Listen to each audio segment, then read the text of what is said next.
Alguma vez na vida você já se sentiu culpado? A maioria de nós certamente dirá que sim. Mas boa parte das pessoas, além dessa culpa, atribui aos outros os seus próprios erros. Eu fiz errado, mas foi por culpa do fulano. Sabia que isso é um comportamento errado e que te afasta de Deus? O verdadeiro comportamento de um tzadik, daquele que busca a presença de Deus, está em reconhecer seus próprios erros. Quer saber mais? Continue conosco.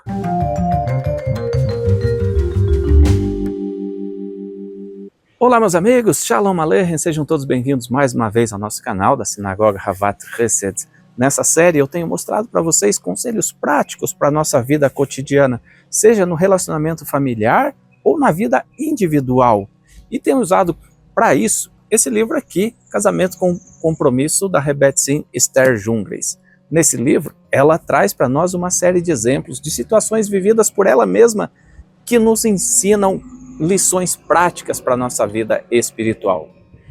Eu vou mostrar hoje para vocês a importância de nós sabermos reconhecer quando falhamos. Reconhecer de verdade nossos próprios erros. E acredite, isso não é uma fraqueza, isso é um gesto de grandeza e de fato nos aproxima de Deus.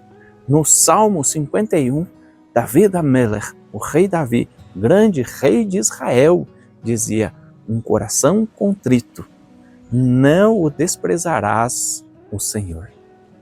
Deus não despreza, não rejeita aquele que está com o coração apertado. Mas quando que a gente fica de fato com o coração apertado?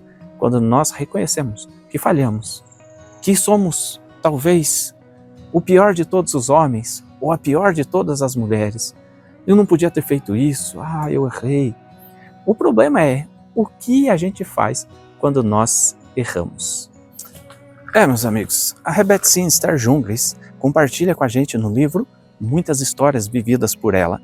E isso é muito interessante. Quando a gente olha o sentimento das pessoas, o que elas passam ao longo da vida, a gente passa a entender os nossos próprios erros, a nossa própria vida. Talvez isso torne-nos um pouco mais condescendentes com os nossos próprios erros, mas talvez isso nos ensine lições práticas de como a gente pode, de fato, aprimorar o nosso caráter. A Rebbetzin, nesse capítulo do livro, praticamente no final do livro, ela chama de aguente firme. Aguente firme por quê? Porque muitas pessoas, ao cometerem erros, desmoronam, perdem a sua essência moral, espiritual e deixam a sua vida ir ladeira abaixo, como eu sempre falo. Elas não encontram caminho, espaço para o arrependimento. E aí elas atribuem a si mesmas grandes faltas. Ora, todos nós somos pecadores. A Bíblia diz que Deus, olhando a terra, não viu um justo sequer. E aí, a gente tem que entender isso com relação a nós mesmos. Nós podemos viver uma vida de santidade? E claro, devemos buscar isso com certeza. Mas isso não significa de forma alguma que seremos perfeitos. E nós e nossos familiares precisamos todos entender isso. Porque não é uma licença para pecar. A vida não é feita disso. Mas a vida é feita de como nós agimos quando pecamos. Dias atrás, eu estava assistindo um filme e aí o personagem do filme falava que um lutador, ele não perde quando ele cai. Ele perde quando ele não se levanta. E essa é uma lição que a gente tem que entender para a nossa vida prática, todos os dias. No capítulo 16 do livro, a Rebbetzin comenta uma história de quando ela foi visitar uma certa mulher na prisão. Você já visitou alguém na prisão? Essa é uma situação inimaginável para a maioria de nós. Mas ela conta que essa mulher era uma médica respeitada, de sucesso, com seu marido, também uma pessoa de sucesso financeiro, econômico, dentro da sociedade. E com as filhas que eram o orgulho do casal. Só que certa vez, essa mulher se envolveu numa questão com um dos funcionários, uma questão litigiosa, e por alguma razão ela acabou indo parar na cadeia. E aí essa mulher, ela não encontrava espaço para o arrependimento e o perdão dentro de si. Percebam que uma coisa é a gente se arrepender, outra coisa é o que a gente faz com os nossos erros, com o nosso arrependimento. Será que isso serve para a gente mudar de vida? Será que isso não vai mudar a nossa vida? Ou será que estamos fadados ao fracasso porque cometemos um erro? Nesse episódio específico, a Rebetzin compartilha conosco que aquela mulher, ela havia sido sentenciada a 2 anos de prisão. Não era um período tão longo assim, mas ela sentia que sua vida tinha se acabado. Suas filhas ficaram revoltadas. Afinal de contas, que culpa as meninas tinham, já adolescentes, indo para a escola, todo mundo olhando para elas e vendo assim, sua mãe é uma criminosa, sua mãe está na cadeia. E aí isso causou para aquela mulher uma dor muito grande, não apenas pelo seu erro, mas pelo fato de estar com o seu erro prejudicando o marido e as filhas. Então, a Rebetzin visita aquela mulher na cadeia e a mulher, então, meio reticente, vai lá e fala, olha, que honra receber você, mas você não devia estar aqui. Por que eu não deveria estar aqui? Você é uma boa pessoa, você cometeu um erro. Mas o meu erro foi imperdoável. Eu não consigo mais. Olha, eu destruí a vida da minha família. As minhas filhas nem olham mais na minha cara, elas nunca virão me visitar na prisão. A minha vida está destruída por um erro meu. Como eu fui estúpida, como eu fui ignorante, como eu pude falhar tão miseravelmente. Esse era o sentimento daquela mulher. Uma vida destruída, devastada por um erro. E a Rebetzin, com sua sabedoria, aconselha aquela mulher e fala para ela, você tem algo precioso. E a mulher não entende. E ela fala, como assim precioso? Eu perdi minha família. Minhas filhas não olham mais para mim. Não me atendem. Meu marido está abandonado. A casa não tem ninguém para cuidar. A gente perdeu toda a nossa riqueza. Como assim eu tenho algo precioso? E a Rebetzin diz para ela, você tem o arrependimento. Você, durante toda a nossa conversa, sequer ousou dizer que foi por culpa de outra pessoa. Você tomou sobre si toda a culpa do seu erro. E é aqui que começa a nossa postura diante de Deus e dos homens. Quando você erra, qual é o seu posicionamento? Atribuir a falha, a culpa a outras pessoas?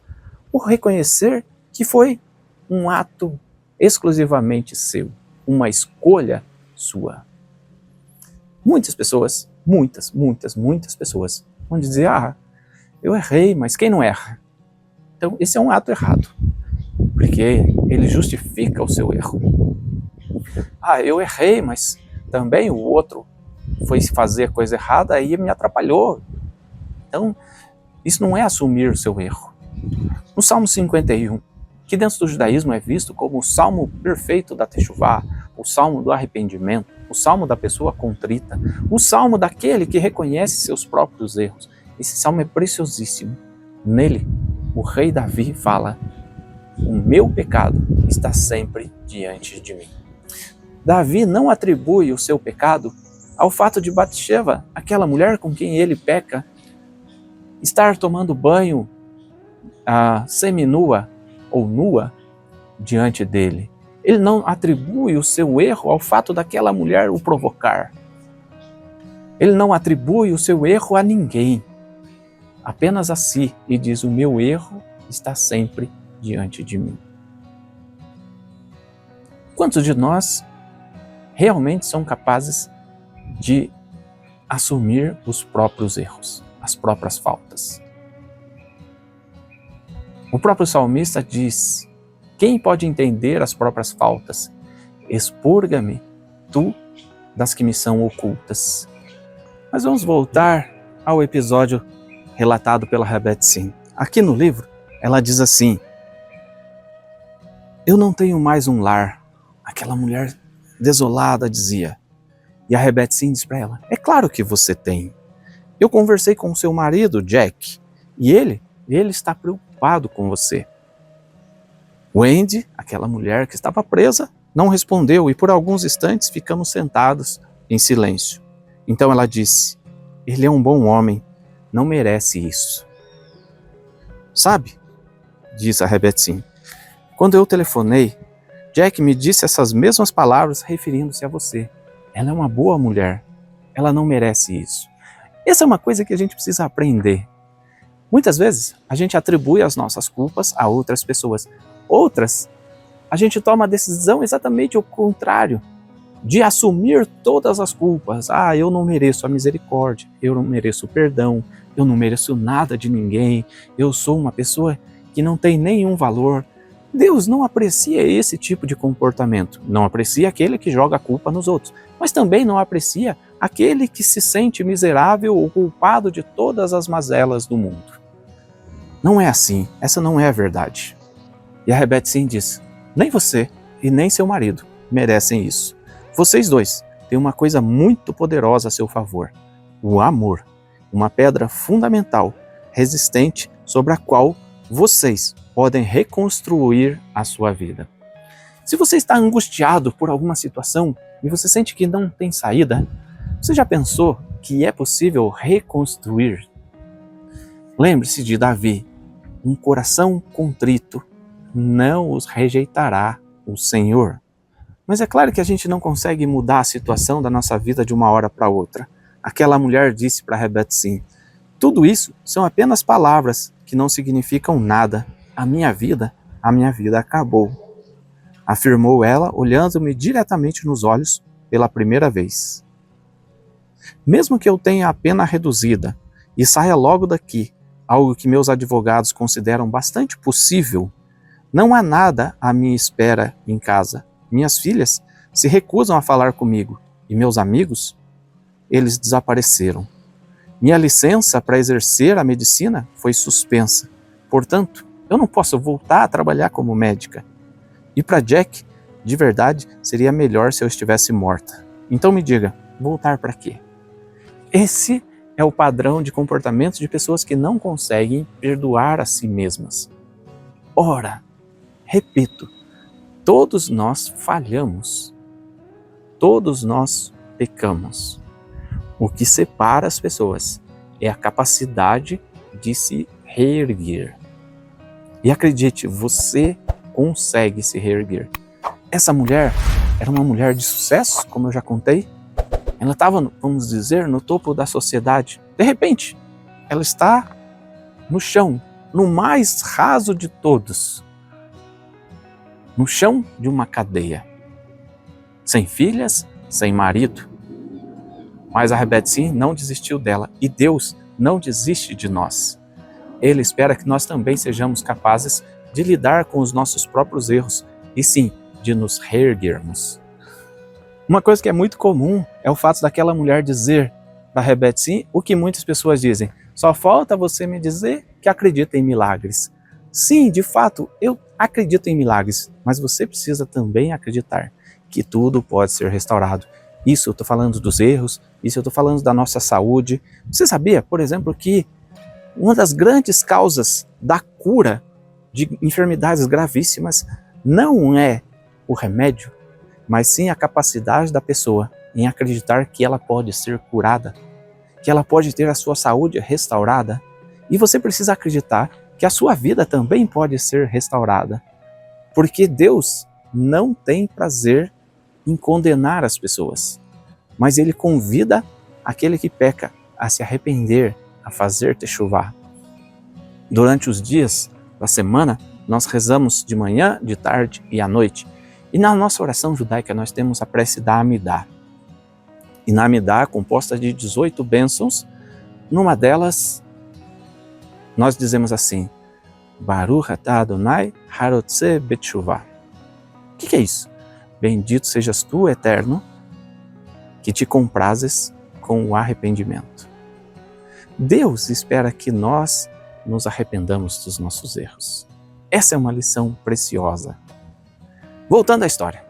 Rebecca, então, propõe àquela mulher de ir visitar as filhas. Afinal de contas, as filhas viveram até aquele momento uma vida de princesas, numa boa casa, com todas as situações possíveis positivas.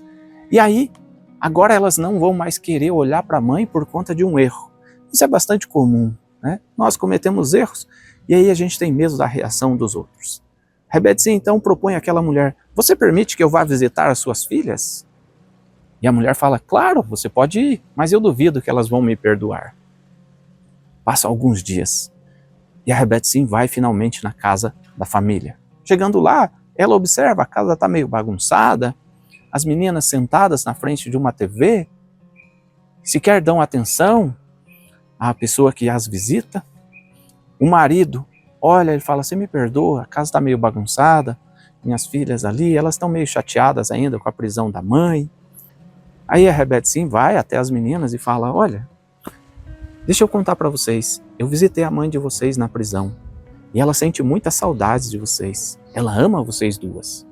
As meninas falam: ó, que amor é esse? Prejudicou a gente, né? Nós tivemos a nossa vida muito prejudicada por ela, agora a gente anda na escola, todo mundo olha para nós, olha a filha da presidiária, olha isso, olha a situação. E aí a Rebetzin entende a situação, o pai tenta falar: não, você perdoa minhas filhas, elas estão muito doloridas ainda com a situação. A Rebetzin fala: deixa eu falar com elas. E aí ela vai falar com as jovens e fala para elas: olha só, a sua mãe sempre foi uma boa pessoa. Ela ama vocês de todo o coração e ela está sofrendo muito por conta do erro que ela cometeu. E quando vocês se recusam a dar atenção a ela, o sofrimento dela é ainda maior. Pensem vocês, em todas as noites em que vocês iam para a cama acalentadas por uma mãe carinhosa que cantava canções de ninar, que cobria vocês com um belo cobertor, que quando vocês acordavam de manhã, tinha o café da manhã pronto. Será que essa mãe não merece o teu respeito, o teu amor? E a conversa foi fluindo. E a Rebetzin fala para elas: eu tive na prisão com a mãe de vocês e lá eu combinei com ela que ela iria ligar exatamente agora, 5 da tarde. Daqui a pouco o telefone vai tocar e eu gostaria muito que vocês atendessem a mãe de vocês e que ela pudesse encontrar o amor acolhedor das filhas. Passou alguns minutos e pum, o telefone toca. E as meninas vão atender o telefone, ainda meio reticentes, e naquela conversa elas demonstram, elas deixam cair todo o sentimento negativo e deixam florescer, aflorar o sentimento de amor pela mãe novamente. E a mãe chora e sente que ainda tem esperança. Bom, claro, se você quiser ler toda a história, você vai precisar encontrar o livro Casamento com Compromisso. Mas eu vou dizer para vocês que o fim da história é que a mulher conseguiu ter a pena um pouco reduzida e ela voltou para casa e ela conseguiu reconstituir a sua família, restaurar o seu lar. As filhas a acolheram, o marido a acolheu de volta e a vida começou a se restabelecer. Acredite que a sua vida também pode passar por situação semelhante. Como eu já contei em outras situações, a Rebetzin, ela é uma sobrevivente do Holocausto. Quando ela era criança, ela viveu os horrores do nazismo. E aí, para acalentar o coração da filha, o pai contava para ela a história do povo de Israel. Você conhece a história bíblica de Israel. E sabe o que ela traz para nós? Um povo que vivia escravo no Egito. E o Egito era a nação dominante do mundo naquela época. E os filhos de Israel escravos por um longo período. A Bíblia fala de 430 anos, 400 anos, dos quais os rabinos vão dizer que pouco mais de 200, de fato, Israel era escravo no Egito. Mas que seja 200 anos de escravidão. Durante 200 anos, os filhos de Israel sofriam, levavam chicotadas, chibatadas, sofriam grandes perseguições, grande sofrimento. Olha o que o livro nos diz. Naquela época, se você perguntasse a um cidadão do Egito antigo quem iria perdurar ao longo dos séculos, os judeus ou os egípcios, ele riria da questão. Não havia discussão. Os egípcios, evidentemente. No entanto, hoje, o Egito antigo não existe mais e nós, Israel, estamos aqui. Esse padrão se manteve no decurso da história. Séculos depois, o grande império babilônico também dominava o mundo, conquistou a nossa terra, saqueou o templo, destruiu Jerusalém, massacrou o nosso povo e levou os que restaram ao exílio. Se você tivesse feito a mesma pergunta aos babilônios, eles também teriam rido. Também teriam previsto o nosso fim. Porém, hoje, Babilônia já não existe mais. E nós estamos aqui. Isso serve para nos ensinar. Isso serve para nos mostrar que por mais baixa que seja a nossa situação hoje, diante dos nossos erros ou não, a gente pode se reerguer. Você precisa aprimorar a sua fé. Como diz o livro, aguente firme. E se essa palavra trouxe um pouco de alento a você, um pouco de esperança ao seu coração já ferido de tantas coisas, eu quero dizer para você, você pode e deve buscar a presença de Deus. Acredite no poder da sua prece. Acredite que Deus ouve o coração e a voz e a prece de todos aqueles que estão contritos.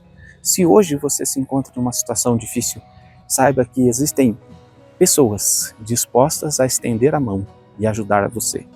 Reconheça os seus erros, erga sua cabeça e saiba que nós estamos aqui. Eu e tantas outras pessoas estamos aqui, sempre dispostos a ajudar aqueles que estão com o coração contrito.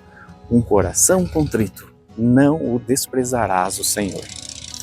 Que Deus possa te reerguer e que você seja capaz de olhar no futuro breve e ver que o seu sofrimento trouxe para você dias melhores. Que Deus te conceda dias melhores e que Ele permita que em breve nós possamos juntos compartilhar das bênçãos de Deus, da transformação que Ele fez na sua vida. Por quê? Porque você reconheceu os seus próprios erros e foi capaz de estender a mão e buscar ajuda. Busque ajuda. E se nós, da Havat Hesed, pudermos ser aqueles com quem você conta para lhe reerguer, acredite, será um prazer dedicar o nosso tempo, nossa atenção e o nosso coração para te ajudar, tá bom? Fique aí com as imagens do Parque Barigui aqui em Curitiba.